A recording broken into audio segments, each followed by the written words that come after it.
As an equestrian, learning how to properly clean your saddle is crucial for maintaining the durability of the leather.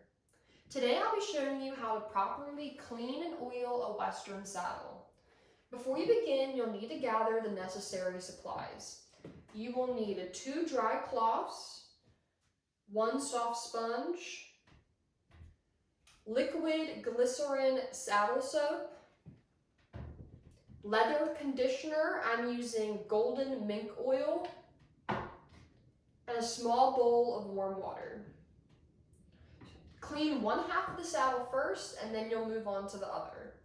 Start by grabbing one of your dry cloths and wipe away any dust or dirt that's lying on the surface. Make sure to go under all the attachments and up to the horn, on the seat, and to the back of the saddle. Next, you'll want to grab your liquid glycerin saddle soap. This preserves and cleans the leather.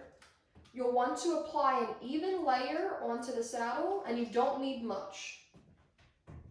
You'll take that soft sponge, dip it in a little bit of warm water, and just make sure it's damp. Start at the back of the saddle, in circular motions, work that saddle soap into the leather. Be careful not to get the suede material on the saddle wet. And you'll want to keep using that circular motion to lift any tough to get grime or dirt that's stuck. Work your way down the side of the saddle flap. Make sure no soap gets stuck in the tooling of the saddle. You don't want it to dry there. Make sure to clean the crevices around any metal decoration, up on the horn, under the fringes and any attachments that your saddle might have. And just keep working that soap in. Once you can't see the soap anymore, you can usually let it air dry for about an hour, but if you're needing to get done quicker, you can take your other dry cloth and dry the rest of the excess saddle soap. You shouldn't be able to see any suds left over, and the saddle should be 100% dry before you start conditioning it. So now that my saddle is 100% dry, I'm going to take my golden mink oil, the leather conditioner, take my soft sponge again and damp it in a little bit of water. Use a circular motion in the container to loosen up the oil. You'll use a generous amount. And then you will take the same technique and use circular motions on the saddle to work in the leather conditioner. Once again, be conscious not to get any of the conditioner onto the suede material.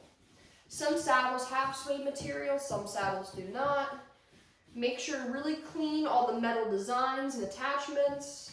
Get beneath the back of the saddle, down the saddle seat, and up and onto the horn, under the attachments, and really just work the oil into the saddle.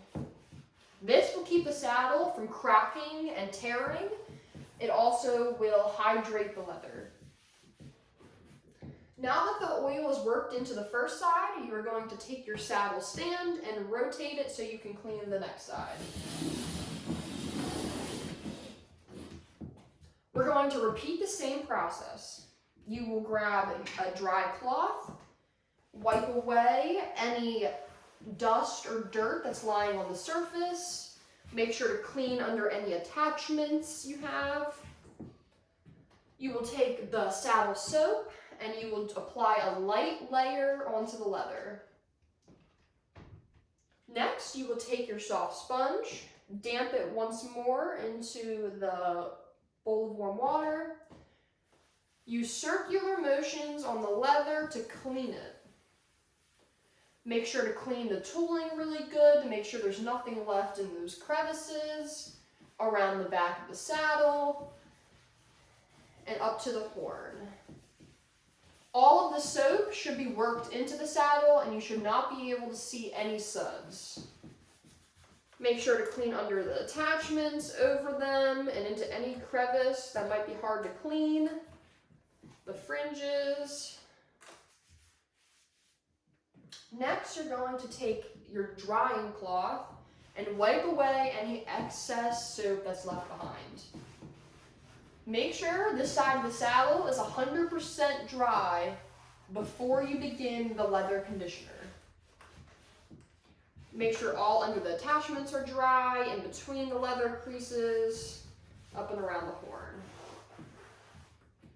Now that my saddle is dry, I am going to take the conditioner, damp my sponge, and use the same circular motion to work in the leather oil.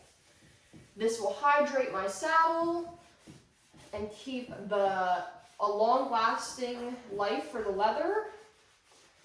You only apply as much oil that is as needed, and up around the horn. Now you will let the leather conditioner air dry, and while it's air drying, it will smooth onto the leather. You will take your drying cloth once it has settled and wipe away any excess oil. Wiping away any excess oil leaves it from making the saddle greasy or oily or have stains. Now that you have completely cleaned and oiled your Western saddle, now it is up to you to develop a cleaning routine that will leave your saddle in working condition for years to come. Thank you.